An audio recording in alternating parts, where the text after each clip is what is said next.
with gold hitting all-time highs in US dollars and even higher in Canadian dollars and flirting with $3,000 US an ounce right now, small cap investors are increasingly looking for gold companies that are positioned to capitalize on this historic pricing.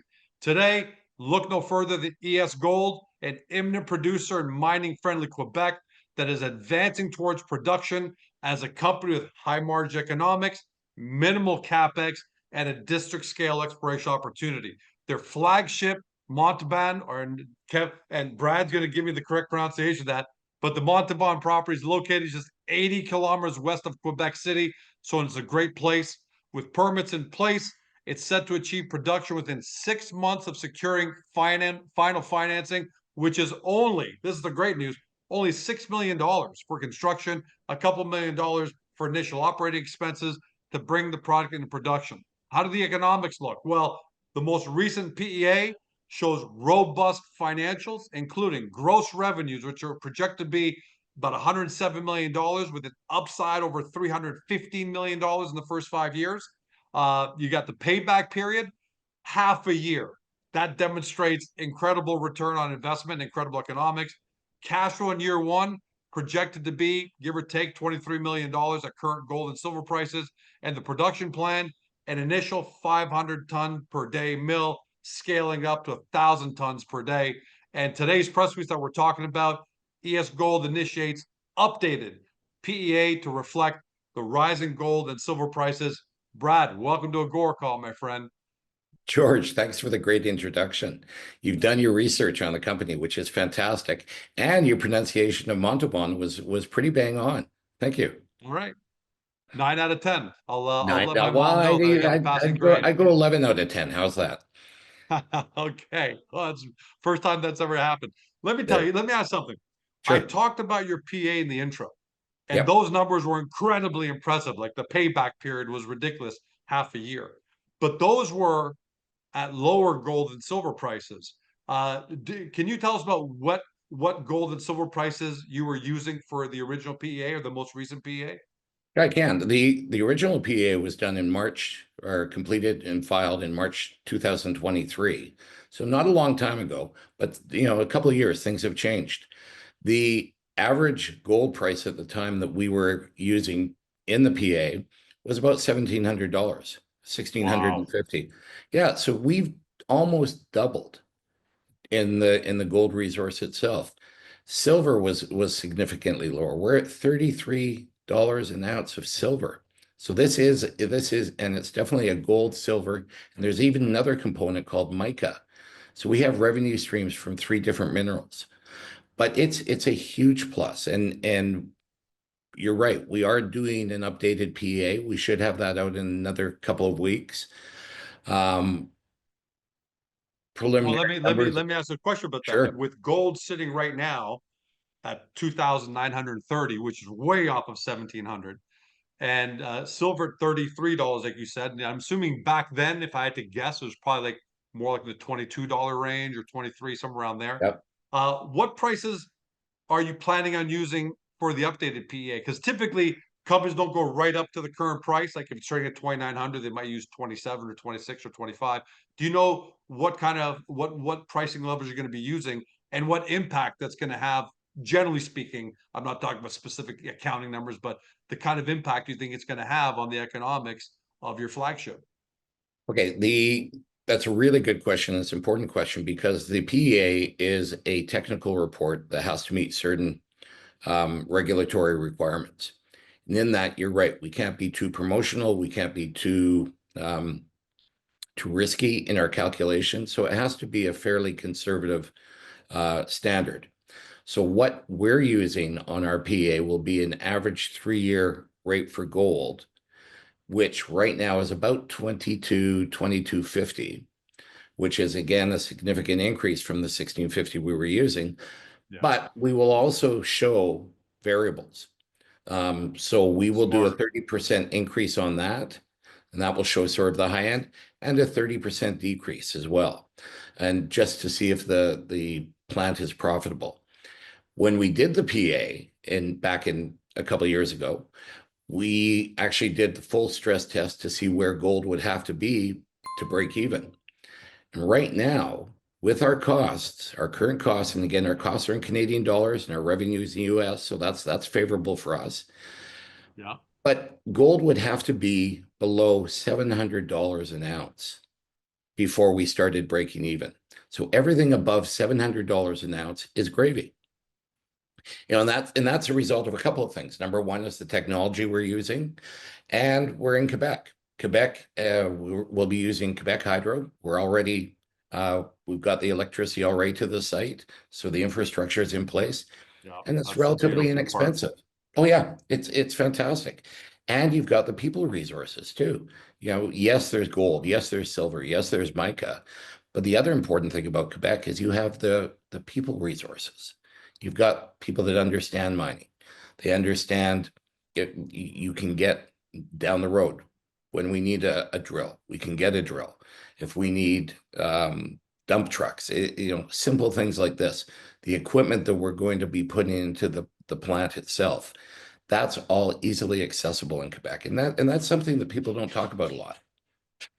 Yeah, actually, I was going to talk a little bit about it here because look no further than Barrick Gold and what's happened to them in Western Africa in 2025, which is the new government or the military government, whatever you want to call it, there suddenly decided they want to renegotiate everything.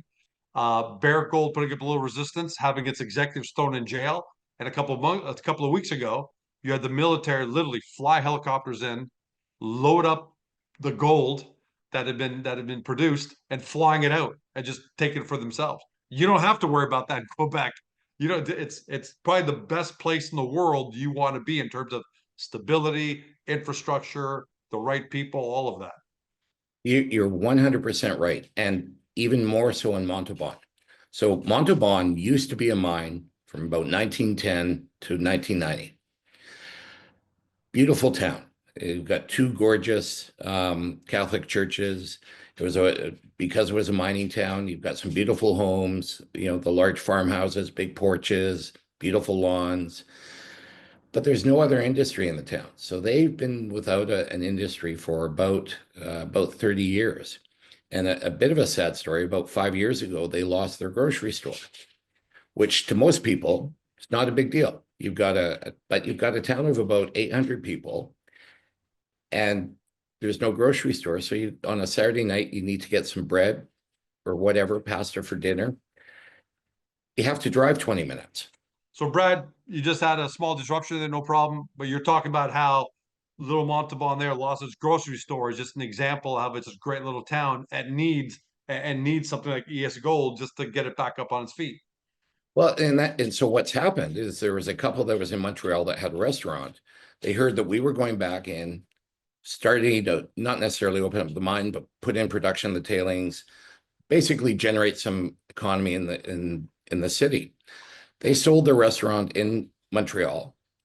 They bought the old co-op building. They brought their grocery store back. There's now a bakery. Nice. There's a bistro. So it makes a big difference. And anytime I've gone to the city, we've always been greeted with open arms. The mayors of not only Montauban, but the communities around there have been extremely helpful. And when you're dealing in Quebec, you've got very good government support. And what's also important is a very good business-oriented First Nations. And it's a great combination to do Very work. important. So we get a lot of support from the community, and we're looking forward to being a good community neighbor. So let's talk about a little bit about something else. Not only do you have these fantastic economics, which anyone would be jealous of, and you've got fantastic expenses and expense profile in terms of CapEx, and all that is just in your favor. You've also got this really unique strategy, which is you're in that really unique position of production first, exploration second. And we all know, I mean, you and I were talking about this off screen. George Com Gold and the rest of us are typically raise some money, drill, hope you find something before the money runs out. Uh, you're completely upending that. How powerful is that for you, your shareholders, the company, to be in that position? Well, it's huge, and it's a giant point of differentiation, where ES Gold is total opposite of any other junior resource company out there. because we are going into production. Then after we're in production, we're then going to go into exploration and expand our resource. We can do that in parallel, and we are actually starting some very innovative exploration techniques. They started last week, actually, but we can get into that in a second. But what that does for our shareholders is once we have completed construction of our pilot circuit or our total circuits, we won't have to go to the market to raise money so that we can do the drilling, do the assays, so that we can raise money. Once we're in production, that's the last time we're going to have to go to the market. So everything Self-funded. yeah, it'll be self-funded, which is great. And we've got the experience in this.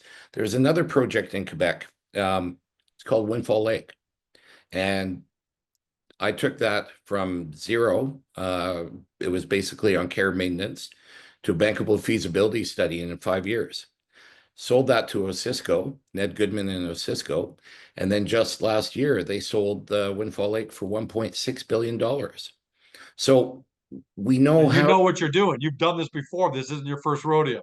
Exactly, George. So I'm excited about the exploration. I'm excited about the blue sky that we have on the project. It wasn't mine for so many years, but there's never been a model of the property. There's been over 1,600 drill holes. There's the ramps, there's the shafts, but there's really no definition on how that has been put together. So by education, I'm a civil engineer, and my joke is I'd never walk on any bridge I built.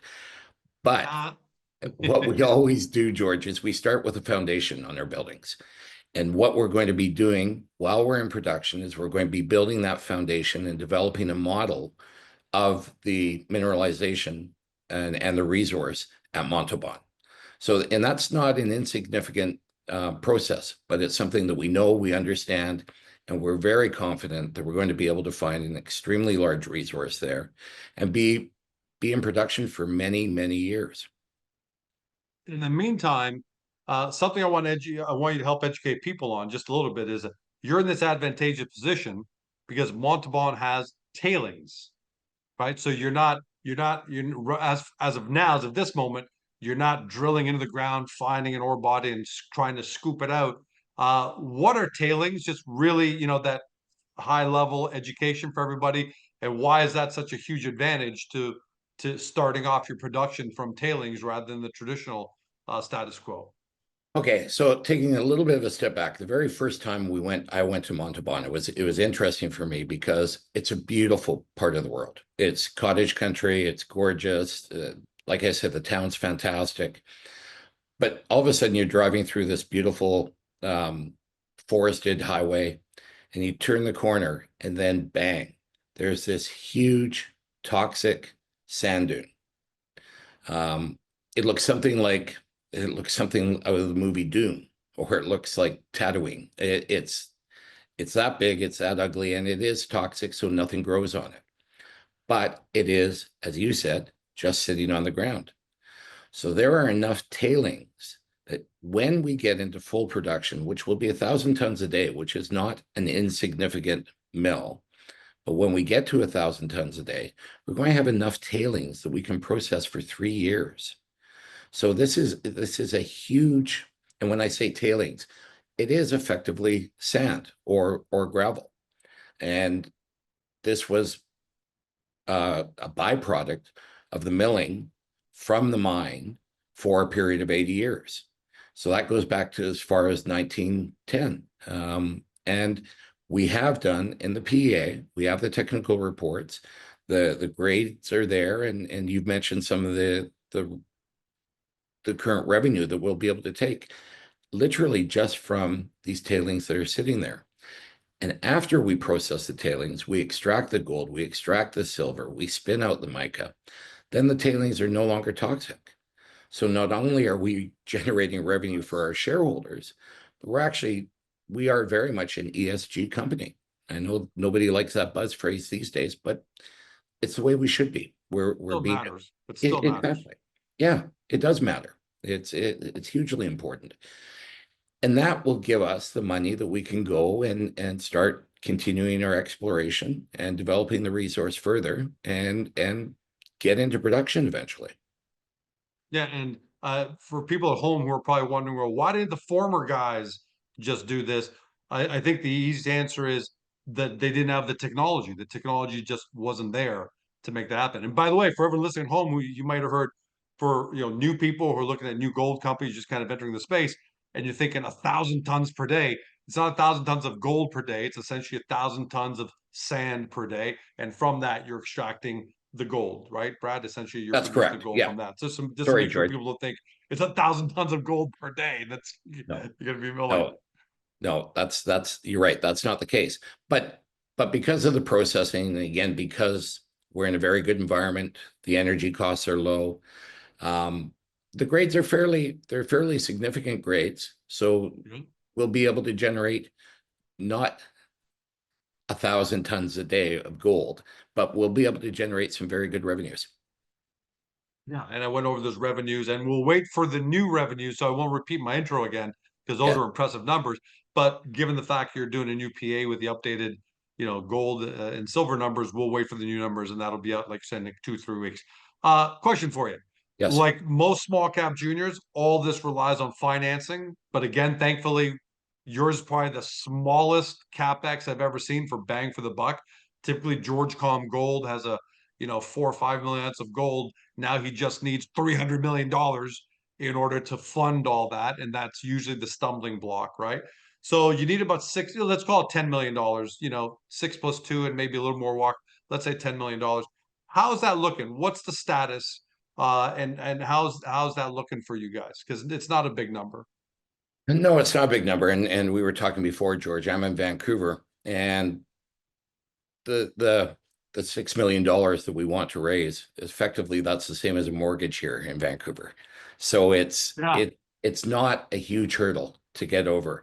What we did as far as the company goes, 6 months ago, I came on board.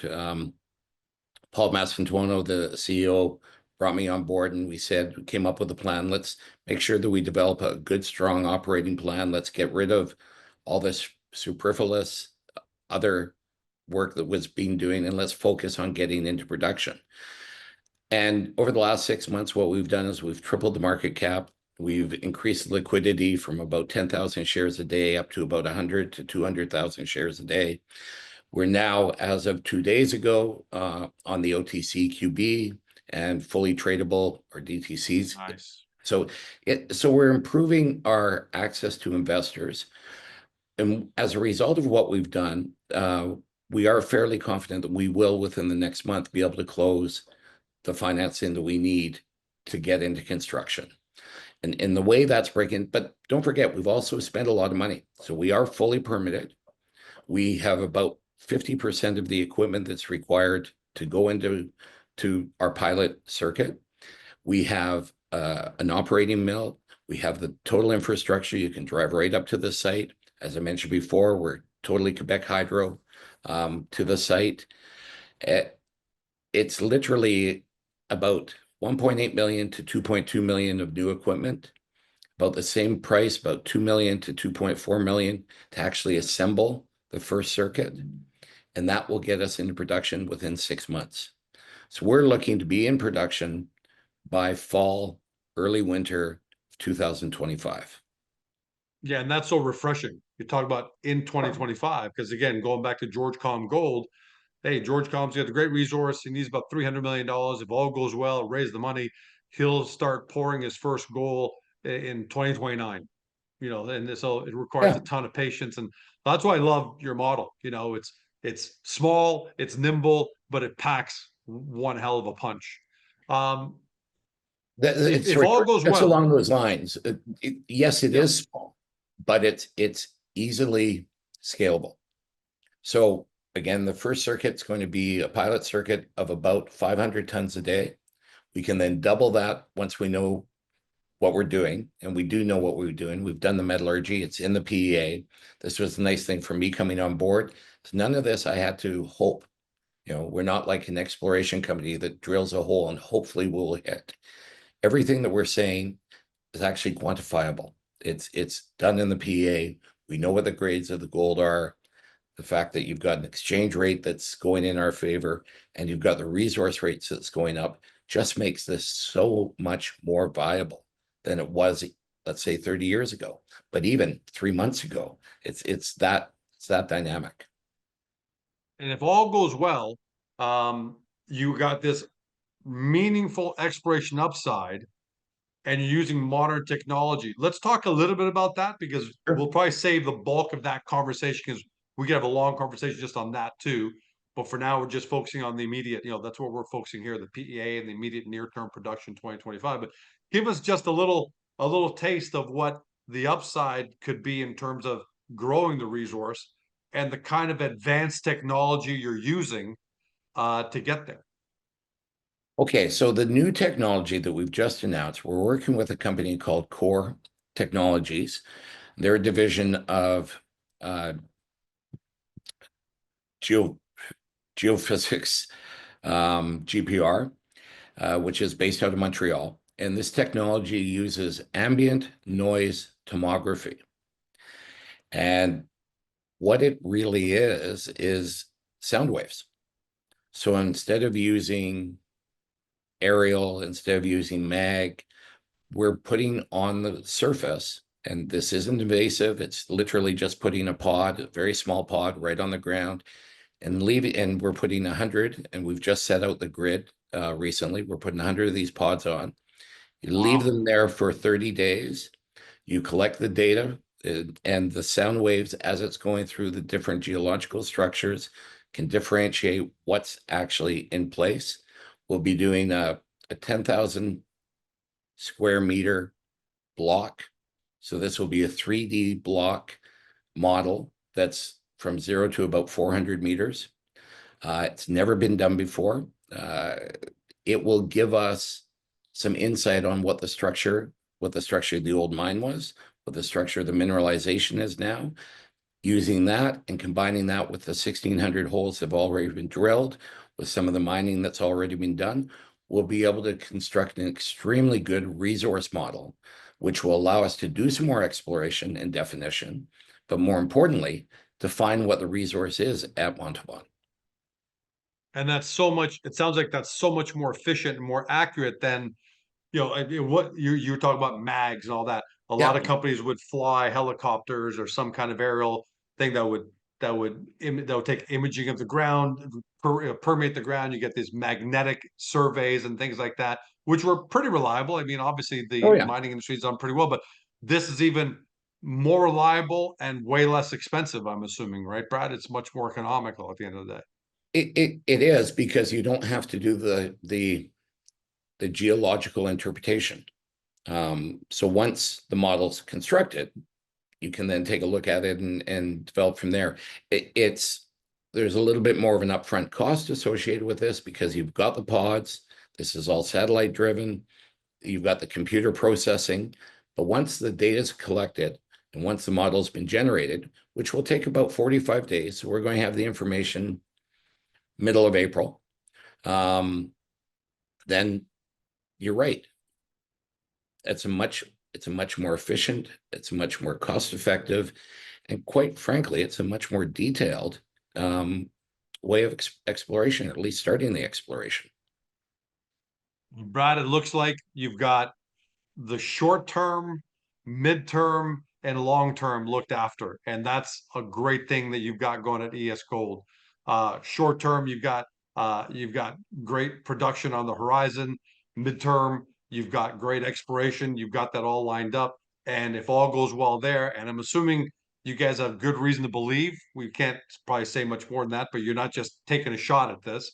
You got good reason to believe that that's going to set up your long-term success in terms of expanding this resource and then making even more money and from production. So we'll leave it there, my friend, because there's a lot of meat on the bone, and that's some great information. And what I really love about it, Brad, is you explained it away for everyone to easily understand here. I don't think we use one geological term this entire time. Nobody had to flip over their dictionary, the thesaurus, or ask ChatGPT what the heck did Brad just say. So last words to you, and then I can't wait to have you back on when the new PA comes out in 2-3 weeks, and then mid-April or so, when you have a good idea about what the new exploration program is going to look like. But last word to you as we head into PDAC. Well, George, just wanted to say thank you very much for this. You're right. We're heading off to PDAC. I'm looking forward to meeting you in person. Appreciate the platform to get this information out.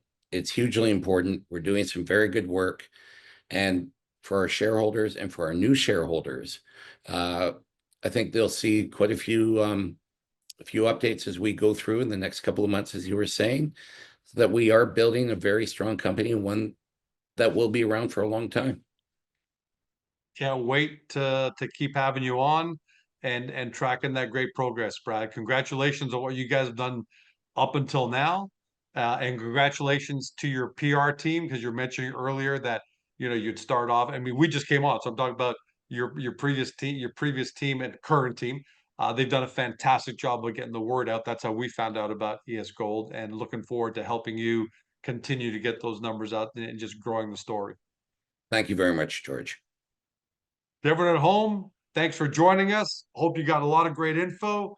ESGold, you can see all the information right around the interview square there. So there's their website. Get to Agoracom, take a look at their socials, put the company on your radar, because if you believe in not only gold about to pierce $3,000 an ounce, but seems like it's just a slow, nice, unstoppable move forward for the foreseeable future, and you want to find companies that are going to be capitalizing on that, you got to consider ESGold. Thank you for joining us. Have a great day, and we'll see you next time. Hey, small cap fam. I hope you loved this interview, because more than a dozen people were involved in its production for the sole purpose of making you happy. If so, can you take a moment to support both our awesome guest company and Agoracom? Your engagement means the world to us. First, if you enjoyed this video, give us a thumbs up by tapping that like button. It's a small gesture that helps this interview reach even more potential investors to discover today's guest. Second, we would love to hear your feedback on this interview, so please leave a comment below.